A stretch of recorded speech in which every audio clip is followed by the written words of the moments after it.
আসসালামু আলাইকুম গাইস, আজকে আমি আপনাদের সাথে শেয়ার করব চালের গুঁড়ি দিয়ে কিভাবে ঝাল পিঠা বানিয়ে নিতে হয়। এটিকে অনেকে পায়লা চিতল নামেও ডেকে থাকেন আমাদের এলাকায়। আপনাদের এলাকায় কে কী নামে ডাকেন আমাকে কিন্তু কমেন্ট করে অবশ্যই জানাবেন। এটি বানানো খুবই সহজ এবং খেতে খুবই লোভনীয়। তাহলে চলুন রেসিপিটা শেয়ার করা যাক। প্রথমে একটি বাটিতে বা বলে আমি নিয়ে নিচ্ছি 1.5 কাপ পরিমাণ চালের গুঁড়া। তারপর দিয়ে দিচ্ছি রুম টেম্পারেচারে থাকা একটি ডিম। এখানে একটি ডিমই লাগবে, এর বেশি কিন্তু দিতে যাবেন না। এখন আমি দিয়ে দিচ্ছি চা চামচের 4 ভাগের 1 ভাগ মরিচের গুঁড়ো, হলুদের গুঁড়ো, ধনের গুঁড়ো আর জিরের গুঁড়ো।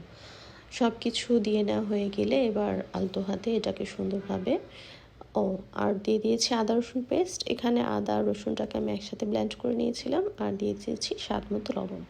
এবার দিয়ে দিয়েছি কাঁচামরিচ আর ধনেপাতা কুচি আর দিয়ে দিয়েছি রসুন কুচি। এই রসুন কুচিটা দিলে কামড়ে কামড়ে যখন খেতে ভালো লাগে খুবই, সেজন্য আমি এটাকে অ্যাড করেছি। আপনারা ইচ্ছাগুলো স্কিপও করতে পারেন। এবার সবগুলো শুকনো উপকরণকে একসাথে মিশিয়ে নিচ্ছি। শুকনো উপকরণকে প্রথমে মিশিয়ে নিব, তারপরে দিয়ে দিয়েছি পানি। এখানে খুবই অল্প পরিমাণে একটু পানি দিয়েছি, চায়ের কাপের 4 ভাগের 1 ভাগ। এটাকে আপনারা নিজেরাই বুঝতে পারবেন কতটুকু পানি দিলে কীরকম কনসিস্টেন্সি হবে। কিন্তু পুরোটা পানি একবারে দিতে যাবেন না, 2 বারে অথবা 3 বারে মিক্স করে নেবেন। আমি 2 বারে পানিটা মিক্স করে নিয়েছি। এইভাবে ভালো করে আলতো হাতে এটাকে মিক্স করতে হবে যেন চালের কোনো দলা বা আটার গুঁড়ি না থাকে, এটাতে যেন স্মুথ হয় টেক্সচারটা। এবার একটি ফ্রাইং প্যানে তেল দিয়ে সেটাতে আমি চুলার উপর বসিয়ে দিয়েছি। তেলটা একটু বেশি হয়ে গিয়েছিল, সেটাকে কমিয়ে অর্ধেক করে নিয়েছি। এবার দিয়ে দিয়েছি সেই চালের গুঁড়ির মিশ্রণটা। এটাকে ভালো করে চুলার মধ্যে ফ্রাইং প্যানে আমি সেট করে দিচ্ছি। এমনভাবে দিতে হবে যেন সুন্দরভাবে কাইটা বাটির মধ্যে বা প্যানের মধ্যে ছড়িয়ে থাকে। একটু মোটা করে দিতে চেষ্টা করবেন, বেশি পাতলা করে দিলে কিন্তু সেটা খেতে ভালো লাগবে না। এবার এটাকে আমি ঢাকনা দিয়ে ঢেকে ঢাকনার সেই ছিদ্রটিকেও একটি কাগজ দিয়ে বন্ধ করে দিয়েছি। ফিরে এলাম 10 মিনিট পর। একদম লো হিটে এটাকে 10 মিনিট চুলায় রাখতে হবে। 10 মিনিট পর এটাকে এখন আমি উল্টে দিচ্ছি। এই যে দেখুন উল্টে দিয়েছি। এবার এটাকে ঢাকনা দিয়ে ঢেকে আরও 10 মিনিট অপেক্ষা করব। আবার 10 মিনিট পর ফিরে এলাম। এবার আমি পিঠাটাকে টেস্ট করে নিচ্ছি, ভিতরে চেক করে নিচ্ছি সিদ্ধ হয়েছে কিনা। আমার পিঠাটা একটু কাঁচা রয়েছে, এজন্য আবার আমি ঢাকা দিয়ে ঢেকে দিয়েছি।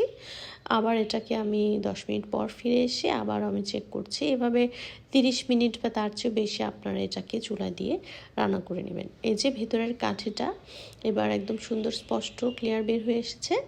এবার আমি চুলা থেকে নামিয়ে পরিবেশন করে নিচ্ছি আমার চালের গুঁড়ির ঝাল পিঠাটাকে। এটাকে ঝাল পিঠা নামে ডাকতে আমরা বেশি পছন্দ করি। এবার এই পিঠাটাকে আমি কেটে নিচ্ছি। একটি ধারালো ছুরির সাহায্যে এটাকে আমি কাটছি। আপনারা এটাকে পিৎজা কাটার দিয়েও কেটে নিতে পারেন, কোনো সমস্যা নেই। এটাকে আমি পিৎজার স্লাইস মতোই কেটে নিচ্ছি। আপনার ইচ্ছা করলে এটিকে আরও বেশি অথবা কম করে স্লাইস করে নিতে পারেন।